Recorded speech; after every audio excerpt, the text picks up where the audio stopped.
জীবনের প্রতিটা মুহূর্তে আমরা কিছু না কিছু হারাই, কিছু না কিছু শিখি। এই ভিডিওটা শুধুমাত্র একটা ব্লগ না, এটা আমার জীবনের একটা গল্প, একটা ছোট্ট অনুভূতি, একটা না বলা কথা, কিছু অসমাপ্ত ভালোবাসা। এই ক্যামেরার পিছন থেকে অনেক কষ্ট, হাসি, স্বপ্ন আর বাস্তবতা মিশে আছে। যদি আমার অনুভূতিগুলো তোমার হৃদয় একটু হলেও ছোঁয়া দেয়, তাহলে এই যাত্রাটা সার্থক। এটাই আমি খাদিজা, আমার লাইফস্টাইল, আমার গল্প তোমার সঙ্গে শেয়ার করছি আজকের ব্লগে। চলো দেখি আজকের দিনটা আমার কেমন ছিল। আজকে আমি আমার গাছের আমড়া মাখা আপনাদের সাথে শেয়ার করব। আমি যেভাবে আমড়া মেখে খাই সেটাই। এই যে কিছু চিলি ফ্লেক্স দিয়ে দিলাম, বেশি দেব না, অনেক ঝাল আবার মেয়েরা খেতে পারে না, সেই জন্য স্বাদ মতো লবণ দিলাম।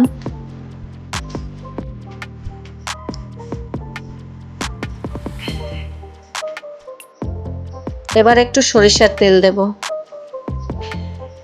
এখন আমড়াগুলো ভালো করে মাখিয়ে নেব। এই যে সমস্ত আমড়ার সাথে যেন মিশে যায়, তাহলে খেতে দারুণ লাগবে। ঘরোয়াভাবে আমড়া মাখাটা এভাবে খেলে দারুণই লাগে। খুব মজা করে আমার মেয়েরা খেয়ে ফেলছে। ওদের খেতে দিয়েছি, আমি বলছি আমি একটু পরে আসছি, এসে দেখি ওরা সব কাবার করে ফেলছে, বাটি একটাও নেই। বলছে আমার জন্য রাখনি, বলতেছে খেয়াল নাই। তারপর আমি আবার ছাদে গেলাম, আমার ছাদ বাগানে অনেক সবজি আছে। এই সবজিগুলো আমার ছাদ বাগানে হয়েছে। এই যে কলমি শাক, দেখি ছাদে উঠছি লেবু আনতে, গিয়ে দেখি মোটা মোটা ডগা কলমি শাকের। এই ডগাগুলো দেখে আর না নিয়ে এসে পারলাম না। আমার হাজবেন্ড আবার এই কলমি শাকটা ভীষণ পছন্দের, তাই নিয়ে আসলাম। আর এগুলো হলো আমার গাছের লেবু।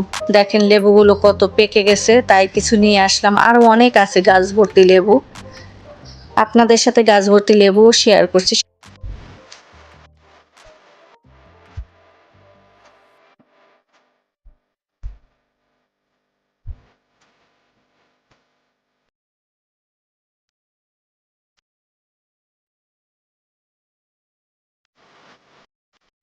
এই ছিল আমার আজকের ব্লগ ভিডিও। আমার এই ছোট্ট জার্নিটা যদি তোমার হৃদয় ছুঁয়ে যায়, তাহলে আমার এই ভিডিওটা সার্থক। এই পথ চলার সাথী হয়ে থাকো, কারণ আমি আবার আসবো নতুন গল্প, নতুন অভিজ্ঞতা আর কিছু না বলা অনুভূতি নিয়ে। এই ছিল আজকের গল্প। দেখা হবে আবার অন্য একদিন, অন্য এক গল্পে। আমি খাদিজা বিদায় নাই, দেখা হবে ইনশাল্লাহ। তোমরা সবাই ভালো থেকো, সুস্থ থেকো, নিজের প্রতি সব সময় খেয়াল রাখবা।